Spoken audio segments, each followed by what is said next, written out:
140 दिनों के बाद आज से अनलॉक हुआ बिहार। पूरी क्षमता के साथ खुलेंगे स्कूल, कॉलेज, दुकान और धार्मिक स्थल भी। नालंदा में नए सब इंस्पेक्टर का पास आउट परेड समारोह में शिरकत करने सीएम पहुंचेंगे। ज्योतिरादित्य सिंधिया ने सीएम नीतीश कुमार को लिखा पत्र, एयरपोर्ट को विस्तार को लेकर व्यक्तिगत हस्तक्षेप की मांग।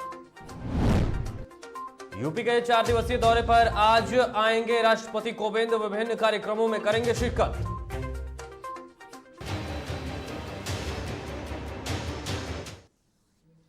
नमस्कार, मैं हूं अविनाश पांडे और आप देख रहे हैं डीटीवी भारत। बुलेटिन की शुरुआत बड़ी खबर से करेंगे और बड़ी खबर जातिगत आधारित जनगणना को लेकर आ रही है। जाति आधारित जनगणना पर सियासी बवाल, जेडीयू ने बीजेपी को चेताया। बड़ी खबर आपको बता रहे हैं, जातीय जनगणना को लेकर जेडीयू ने बीजेपी को चेताया है। तो बड़ी खबर से बुलेटिन की शुरुआत कर रहे हैं, जहां आपको बता दें कि जेडीयू संसदीय बोर्ड के अध्यक्ष उपेंद्र कुशवाहा का बयान सामने आया है। उन्होंने कहा है कि केंद्र सरकार ने नहीं मानी बात तो होगा टकराव। ये बड़ी खबर आपको बता रहे हैं। मनमोहन सिंह की सरकार ने पारित किया था प्रस्ताव, ये कहना है उपेंद्र कुशवाहा का। इसके साथ साथ बड़ी खबर आपको यह भी बता दें कि हम एनडीए का हिस्सा, लेकिन मांग नहीं माने जाने पर होगा टकराव, ये कहना है उपेंद्र कुशवाहा का। उपेंद्र कुशवाहा जेडीयू के संसदीय बोर्ड के अध्यक्ष हैं। जाति आधारित जनगणना को लेकर एक बार फिर से टकराव दिखने लगा है। जेडीयू ने बीजेपी को चेताया है। बड़ी खबर आपको बता रहे हैं और इस खबर पर अधिक जानकारी के साथ हमारे सहयोगी अभिषेक हमारे साथ फोन लाइन पर जुड़े हुए हैं। अभिषेक, एक बार फिर से टकराव की यहां पर संकेत मिल रहे हैं। उपेंद्र कुशवाहा का बड़ा बयान। बिल्कुल अविनाश, देखिए उपेंद्र कुशवाहा ने एक तरफ से खुली चेतावनी दे दी बीजेपी को, माफ कीजिएगा केंद्र सरकार को, कि अगर आप बात नहीं मानेंगे तो टकराव होगा, भले ही हम एनडीए का हिस्सा हैं। हाँ। और इससे आगे जाकर उपेंद्र कुशवाहा ने यह भी कहा कि अगर बात नहीं मानी गई तो एक तरह की बेईमानी होगी, क्योंकि मनमोहन सिंह सरकार ने प्रस्ताव पारित किया था। तो जाहिर तौर पर जाति आधारित जनगणना को लेकर जो बिहार की राजनीति का पारा लगातार चढ़ा हुआ है, उसकी गर्माहट को और बढ़ा दिया है उपेंद्र कुशवाहा के इस बयान ने। उपेंद्र कुशवाहा पटना में जाति आधारित जनगणना को लेकर एक सेमिनार को संबोधित कर रहे थे और उसी संबोधन में उन्होंने ये बात कही है।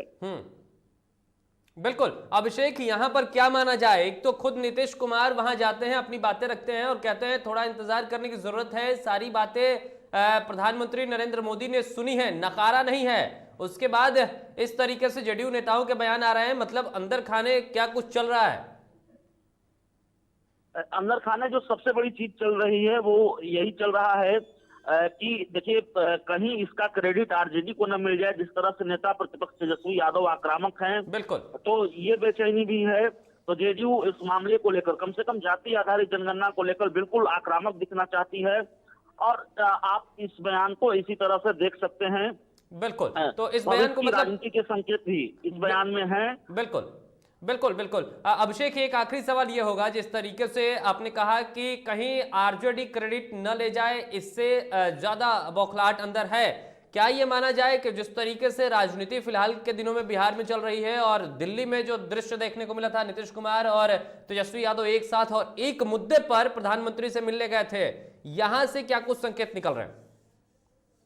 राजनीति में भी नहीं होता और राजनीति में तो भी नहीं है। तेजस्वी यादव और नीतीश कुमार लिखते हैं, तेजस्वी यादव अगर नीतीश कुमार को थैंक यू कहते हैं तो जाहिर तौर पर इसके अपने कुछ मायने हैं और उसके तुरंत बाद उपेंद्र कुशवाहा का बयान सामने आता है कि अगर जाति जनगणना की मांग नहीं मानी गई तो टकराव होगा। ये सीधी धमकी भी आप कर सकते हैं बीजेपी के लिए, केंद्र सरकार के लिए। बिल्कुल, मानकर चलिए कि जेडीयू बीजेपी टकराव बढ़ रहा है, जाति आधारित जनगणना को लेकर टकराव और बढ़ा है। बिल्कुल, और आने वाले दिनों में बिल्कुल, तो आने वाले दिनों में टकराव की और ज्यादा बढ़ने की उम्मीद है। फिलहाल तमाम जानकारियों के लिए अभिषेक आपका बहुत बहुत धन्यवाद। तो ये थे हमारे सहयोगी अभिषेक जो अधिक जानकारी दे रहे थे। बहरहाल बढ़ते अगली खबर की तरफ। इधर बिहार के धार्मिक स्थलों को आज से खोल दिया गया है। जी हां, बिहार में अब मंदिरों के अंदर भक्त भगवान के दर्शन कर पाएंगे। 140 दिनों के बाद बिहार पूरी तरीके से अनलॉक हो गया है। कोरोना की दूसरी लहर आने के बाद 9 अप्रैल से बिहार के सभी धार्मिक स्थलों को बंद कर दिया गया था। सरकार ने बुधवार को बड़ा फैसला करते हुए सभी धार्मिक स्थलों को खोलने का फैसला किया है। साथ ही साथ सभी दुकानें, मॉल, स्कूल, कॉलेज, इसके साथ साथ कोचिंग, पार्क और ऑफिस पूरी क्षमता के साथ आज से खुल जाएंगे। इसके साथ ही जिला प्रशासन की अनुमति से सभी प्रकार के आयोजन अपेक्षित सावधानियों के साथ आयोजित किए जा सकेंगे। तो ये एक राहत की खबर आपके लिए। चलिए एक और बड़ी खबर का रुख कर लेते हैं। राजगीर पुलिस अकादमी के दीक्षांत समारोह, आज दीक्षांत परेड समारोह होने वाली है, तो बड़ी खबर आपको बता रहे हैं। राजगीर में पुलिस अकादमी के दीक्षांत परेड समारोह सीएम नीतीश कुमार करेंगे, परेड की लेंगे सलामी। तो ये बड़ी खबर आपको बता रहे हैं, सीएम नीतीश कुमार वहां पहुंचेंगे, परेड की सलामी लेंगे। 1582 एसआई आज परेड में होंगे शामिल, ये बड़ी खबर है। आपको बता दें इसमें से 615 महिला पुलिस अधिकारी भी शामिल हैं। और इसके साथ साथ आपको बड़ी खबर ये बता दें 2018 बैच के प्रशिक्षु एसआई के लिए ये परेड आयोजित की गई है, जिसमें सीएम नीतीश कुमार शामिल होंगे और परेड की सलामी लेंगे। तो आपको बता दें कि बिहार को 615 नई महिला सब इंस्पेक्टर समेत कुल 1582 दारोगा मिल गए हैं। और ये पहली बार ऐसा हुआ है जब इतनी बड़ी तादाद में एक साथ महिला दारोगा बिहार पुलिस को मिले हैं। आज इन नए सब इंस्पेक्टरों का पास आउट परेड समारोह होगा। इसमें सूबे के मुख्यमंत्री नीतीश कुमार शामिल होंगे। और इसके साथ साथ आज आपको बता दें कि मुख्यमंत्री नीतीश कुमार राजगीर पहुंचेंगे और यहां उनके समक्ष पुलिस अवर निरीक्षक 2018 बैच का दीक्षांत परेड समारोह होगा और इसके साथ साथ वो इसकी सलामी भी लेंगे। मुख्यमंत्री नीतीश कुमार बेहतर प्रदर्शन करने वाले 3 दारोगा को यहां पर पुरस्कृत भी करेंगे, ये खबर भी निकलकर सामने आ रही है। तो पास आउट परेड में आज सीएम नीतीश कुमार राजगीर पहुंचेंगे। और इस खबर पर अधिक जानकारी के साथ हमारे संपादक राजेश हमारे साथ जुड़े हुए हैं। राजेश, ये एक बड़ी मतलब राहत की खबर भी कही जा सकती है कि इतने अधिक संख्या में एक साथ दारोगा मिल रहे हैं, यानी कि अधिकारी मिल रहे हैं और इसमें महिलाओं की संख्या बहुत ज्यादा है। बिल्कुल अविनाशी, ये संतोषजनक खबर आप कह सकते हैं, और वो भी उस वक्त जहां कोरोना काल में बड़ी संख्या में नौकरियां गई हैं, उसमें ये जो खबर राहत भरी खबर है। और सबसे प्लस पॉइंट इसका ये है कि तकरीबन 600 से ऊपर 615 महिला प्रशिक्षु दारोगा को शामिल किया गया है। अब तक के इतिहास में, बिहार पुलिस के इतिहास में आप देखेंगे तो इतनी बड़ी संख्या में महिला दारोगा की कभी बहाली नहीं हुई है। तो ये एक बड़ी खबर है और अच्छी खबर है। और पिछले कई सालों से ये कमियां महसूस की जा रही थी। आपको बता दें, कई ऐसी जांच की जब प्रक्रिया होती है वहां पर महिला दारोगा की कमी देखने को मिली है। यूं तो आईएएस और आईपीएस और दारोगा की भी बड़ी संख्या में बिहार में कमी है, लेकिन आज ये पास आउट जो परेड होने जा रहा है जिसमें नीतीश कुमार खुद सलामी देंगे, ये एक बढ़िया खबर आप कह सकते हैं महिलाओं के लिए। और साथ ही साथ नीतीश कुमार इससे पहले भी महिला सशक्तिकरण की बात करते रहे हैं। ये कड़ी में ये इसको देखा जा रहा है और ये 515 महिला प्रशिक्षु दारोगा को शामिल किया गया है। इससे बिहार पुलिस को एक बड़ा बल मिलेगा जांच में भी, और साथ ही साथ अन्य जो कार्य किए जाएंगे दारोगा के द्वारा, इससे बिहार पुलिस को राहत मिलेगी। लेकिन इसके साथ एक बड़ा सवाल अविनाश ये है कि आप जरा गौर करेंगे, ये विज्ञापन 2018 की है। बिल्कुल, भले ही आज बिहार सरकार अपनी पीठ थपथपाए, लेकिन इसमें एक चिंता की बात यह भी है कि बिहार में एक बहाली के लिए 3-3 साल लग जाते हैं। आप कल्पना कीजिए 2018 में ये वैकेंसी निकली थी और आज 2021 होने जा रहा है, और ये आपको बता दें कि ये अगस्त के महीने में पास आउट परेड हो रहा है। तो ये चिंता की बात है और बिहार सरकार इसे गंभीरता से देखे।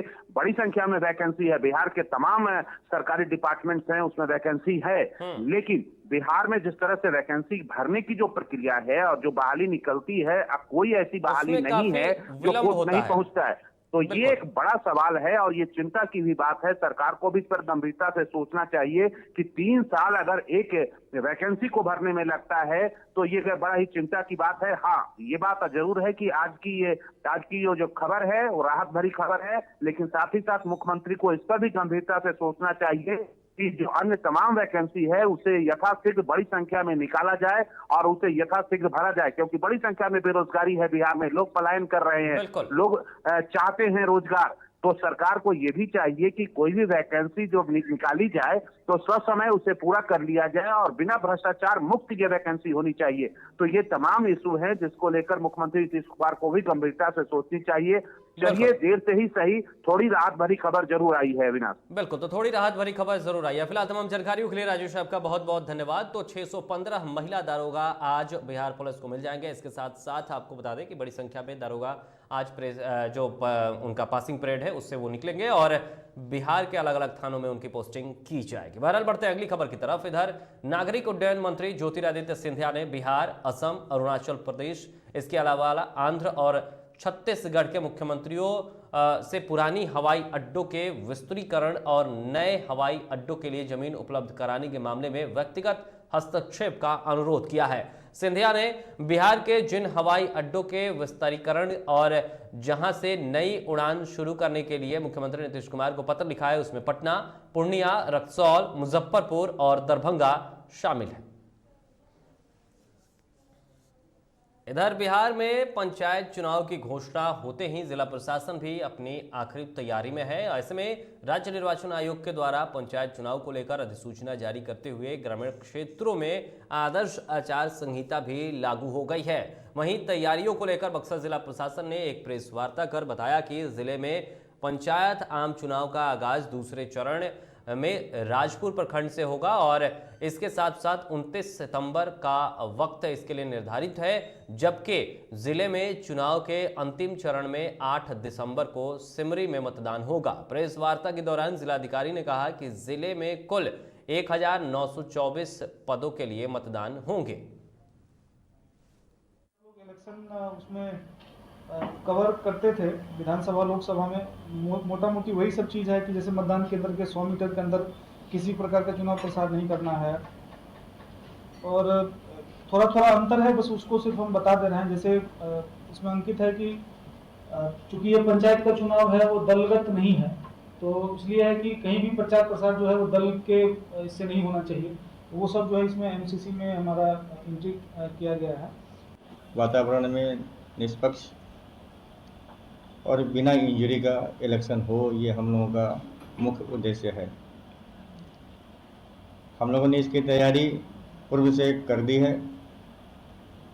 आपकी जानकारी के लिए बता दें कि अभी तक हम लोगों ने कुल 200 आदमियों पे नया सर्विलांस खोल के रखा है जो आदतन अपराधी हैं और विभिन्न तरह के अपराध के घटनाओं में वो या तो जेल में गए हुए हैं या वर्तमान में जेल में है या जमानत में मुक्त है। वहीं बेगूसराय में पंचायत चुनाव की घोषणा होने के बाद डीएम ने जिले के 18 प्रखंडों में होने वाले पंचायत चुनाव को लेकर प्रेस वार्ता कर चुनाव संबंधित जानकारियां दी हैं। आपको बता दें कि जिले में 16,80,906 मतदाता इस पंचायत चुनाव में हिस्सा लेंगे और इसको लेकर 3002 मतदान केंद्र बनाए जाएंगे। वहीं डीएम ने कहा कि चुनाव की तैयारी पूरी कर ली गई है। शेड्यूल जारी हो चुका है, तो बेगूसराय जिला में जो कुल चुनाव होंगे पंचायत के सभी पदों के लिए ये 10 चरणों में होंगे, लेकिन पूरे बिहार राज्य के लिए जो 11 चरण राज्य निर्वाचन आयोग द्वारा निर्धारित हैं, तो बेगूसराय में चुनाव प्रारंभ होगा दूसरे चरण से, दूसरे से लेकर 11वें तक होगा। तो हम लोगों ने जो यहाँ से प्रस्ताव भेजा था राज्य निर्वाचन आयोग के द्वारा, उसी के अनुरूप इसमें शेड्यूल निर्धारित किया गया है और इसमें हम लोगों ने ध्यान रखा था कि जो प्रखंड गंगा नदी से बाढ़ प्रभावित होते हैं उनको बाद के चरणों में रखा जाए, ताकि अगर कहीं पे बाढ़ की स्थिति रहे तो उस समय तो जब तक वहाँ निर्वाचन हो तब तक बाढ़ की स्थिति न हो। पदवार कुल विवरणी जिला परिषद बेगूसराय जिला में जिला परिषद सदस्य 35। मुजफ्फरपुर में अज्ञात अपराधियों ने भिखनपुरा में एक घर के दरवाजे पर खड़े ट्रक की चोरी कर ली है। ट्रक मालिक ने बताया कि चालक अपने घर गया था और पिछले 4 दिनों से ट्रक दरवाजे पर खड़ा था और सुबह देखा तो ट्रक नहीं है, जिसके बाद पीड़ित ने थाने में मामला दर्ज करवाया है। फिलहाल पुलिस मामले में आगे की कार्रवाई कर रही है और सीसीटीवी फुटेज खंगाले जा रहे हैं। 22 तारीख को जैसे शाम में हम गाड़ी जैसा खड़ा कर दिए थे भिखनपुर में मालिक का दूरा के सामने। अच्छा, वहाँ से जो है उसके बाद हम चले गए, घर चले गए। हमको जो है मालूम हुआ जैसे आज सुबह में 4 बजे 5 बजे के करीब फ़ोन किए हैं, जैसे से बात हुआ उनके पास अभी पहुँचे हैं तो वो बोले हैं कि जैसे ऐसे ऐसे गाड़ी जो है 12 बज के कुछ मिनट पर जैसे गाड़ी चोरी हो गया। गाड़ी चोरी हो गया। कब हुई है ये? गाड़ी हुआ है रात 12:05-7 पर।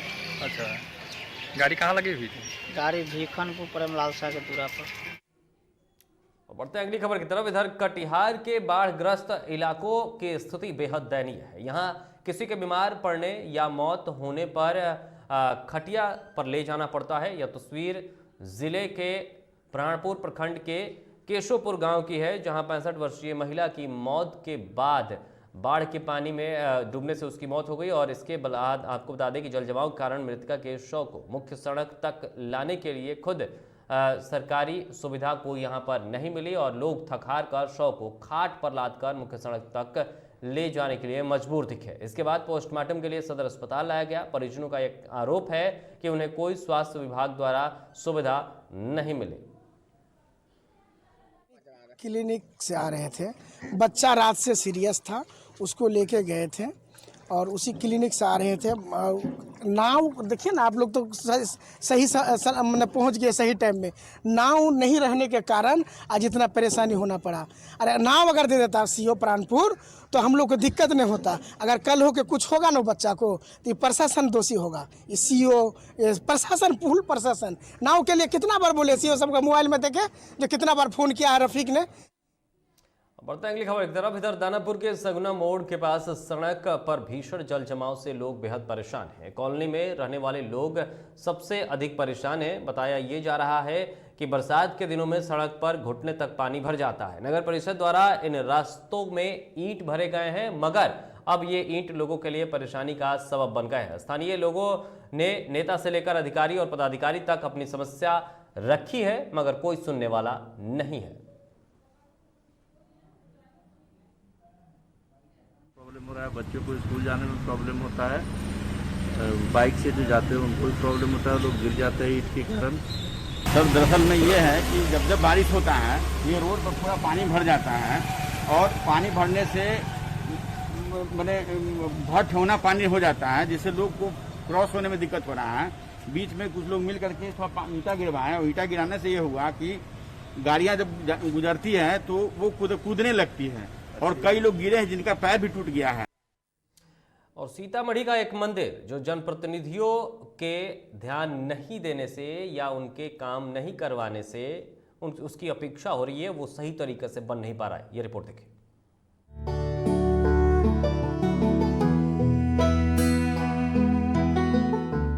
सीतामढ़ी जिले के बाजपट्टी प्रखंड अंतर्गत बनगांव में मौजूद बोधायन मंदिर जनप्रतिनिधियों की उपेक्षा की वजह से अपने मुनासिब मुकाम तक नहीं पहुंच पाया है। या आप यूं भी कह सकते हैं कि जिस बोधायन भगवान की तपोभूमि पर उनकी प्रतिमा को स्थापित किया गया, उनके हिसाब से इस मंदिर को प्रसिद्धि नहीं मिल पाई। स्थानीय लोग बताते हैं कि बोधायन भगवान इसी बनगांव के रहने वाले थे। वे वैज्ञानिक एवं धार्मिक ज्ञान के समंदर थे। यही वजह है कि हजारों साल पहले उनके निधन के बाद भी उन्हें भगवान का दर्जा प्राप्त है। उन्होंने गणित विषय के पाई का वैल्यू मान बताया था। साथ ही 2 का वर्गमूल निकालने का फॉर्मूला भी उन्होंने ही दिया था। इसके अलावा गणित में भी और कई खोज किए। सनातन धर्म का प्रचार प्रसार उन्होंने पूरे राष्ट्र स्तर पर किया और अयोध्या, कश्मीर समेत कई धार्मिक स्थलों पर जाकर लोगों को सनातन धर्म के बारे में विस्तार से समझाया। यहाँ तपस्या किए जी, तो बरूची और पाणिनि इनका दोनों शिष्य बना। अच्छा, तो बरूची को दर्शन शास्त्र में, पाणिनि व्याकरण के आचार्य, और यहाँ से इनका जो प्रस्थान हुआ तो जनकपुर से इलाहास्थान से बैद्यनाथ धाम, जगन्नाथ धाम, काशी और पूरे देश में गंगोत्री, रामेश्वरम, द्वारका सब जगह से घूमते घूमते अंतिम पड़ाव इनका गुजरात में शिष्य लोग रोक लिया। धीरे धीरे पूरे मुल्क में उनके अनुयायी बनते गए। अंत समय में भक्तों के कहने पर वे गुजरात में रहने लगे। उन्होंने समाधि भी गुजरात में ही ली। सबसे आश्चर्य की बात तो ये है कि बनगांव के लोग सैकड़ों पीढ़ियां गुजर जाने के बाद भी भगवान बोधायन के बारे में नहीं जान पाए थे। स्थानीय लोग बताते हैं कि 1957 में हमारे गांव के ही स्वामी सार्वभौम वासुदेव आचार्य ने संस्कृत ग्रंथों के अध्ययन के बाद ये ढूंढ निकाला कि बाई का मान निकालने वाले गणित के महान विद्वान भगवान बोधायन बाजपट्टी प्रखंड के बनगांव निवासी हैं। सार्वभौम वासुदेवा संस्कृत विषय के इतने बड़े विद्वान थे कि तत्कालीन राष्ट्रपति सर्वपल्ली राधाकृष्णन ने उन्हें सार्वभौम की उपाधि दी थी। साथ ही उन्हें बनारस हिंदू यूनिवर्सिटी में संस्कृत विषय का हेड बनाया गया था। आज भी BHU यानी बनारस हिंदू यूनिवर्सिटी में वासुदेव आचार्य का नाम विद्वानों की सूची में दर्ज है। अयोध्या में भी सार्वभौम वासुदेवा का दार्शनिक आश्रम है। अभी वर्तमान में उस आश्रम के महंत जनार्दन दास महाराज हैं। ये भी बाजपट्टी प्रखंड के बनगांव के ही रहने वाले थे। इन्होंने ही और चलिए एक बड़ी खबर बगहा से निकलकर सामने आ रही है, जहां गंडक नदी में नाव हादसा हुआ है। तो बड़ी खबर बगहा से, जहां गंडक नदी में नाव हादसे की खबर निकलकर सामने आ रही है। बड़ी खबर आपको बता रहे हैं, जहां नाव हादसे में 30 लोगों के नाव पर सवार होने की सूचना है। वहीं अब तक 5 लोगों को स्थानीय गोताखोरों ने निकाल लिया है। स्थानीय लोगों की माने तो वहां पर पुलिस अधिकारी के साथ साथ NDRF के भी जो जवान हैं वो हैं और अन्य लोगों को ढूंढने की कवायद तेज कर दी गई है। तो बड़ी खबर आपको बता रहे हैं, जहां दीनदयाल नगर घाट के समीप की यह घटना बताई जा रही है। बगहा में गंडक नदी में नाव पलटने की खबर सामने आ रही है। मौके पर आला अधिकारी समेत NDRF की टीम रेस्क्यू करने में जुटी हुई है। और इस खबर पर अधिक जानकारी के साथ हमारे सहयोगी अभिषेक हमारे साथ फोन लाइन पर जुड़े हुए हैं। अभिषेक, क्या खबर निकलकर सामने आ रही है? जी देखिए अविनाश जी, मैं आपको बता दूं कि ये पूरा मामला बगहा के दीनदयाल नगर घाट की है, जहां पे एक नाव पे सवार होकर 2 दर्जन से अधिक लोग नाव पे सवार होकर दियारा में खेती देखने और पशुओं को चारा लाने के लिए गए हुए थे। और दियारा से आने के क्रम में शहर के तरफ आने के ही क्रम में जो नदी की धारा है उसमें नाव की दिशा बदल गई और जिसमें नाव हादसा हो गया है। उसमें अभी भी 5 लोगों को स्थानीय गोताखोरों की मदद से निकाल लिया गया है, लेकिन अभी भी 20 लोगों के ऊपर लोगों की लापता होने की खबर आ रही है। जी बिल्कुल, आला अधिकारी क्या कह रहे हैं? NDRF की टीम भी वहां पर पहुंची हुई है, किसी से बातचीत हो पाई? क्या कुछ कह रहे हैं वो? जी अभी कुछ अधिकारी कहने से अभी परहेज कर रहे हैं। हालांकि अभी जांच छानबीन में NDRF और SDRF की टीम जुटी हुई है। यहाँ पे आला अधिकारी भी यहाँ पे घाट पे आ चुके हैं। और ये आपको बता दूं, ये बगहा में पहली मामला नहीं है नाव हादसा। प्रशासन के द्वारा पाबंदी किया गया है, लेकिन कभी उसके बावजूद भी यहाँ पे लोगों के में कोई उसका असर नहीं पड़ता है। और यह बगहा में कई बार ऐसी घटना हो चुकी है। जी अविनाश जी, चलिए तो आप इस खबर पर बने रहिए। अभिषेक, आपसे फिर अपडेट लेंगे, लेकिन फिलहाल के लिए आपका बहुत बहुत धन्यवाद। तो ये थे हमारे सहयोगी अभिषेक जो अधिक जानकारी दे रहे थे। और फिलहाल खबरों के इस बुलेटिन में इतना ही। ऐसे ही तमाम बड़ी खबरों से अपडेट रहने के लिए आप देखते रहे DTV भारत। नमस्कार।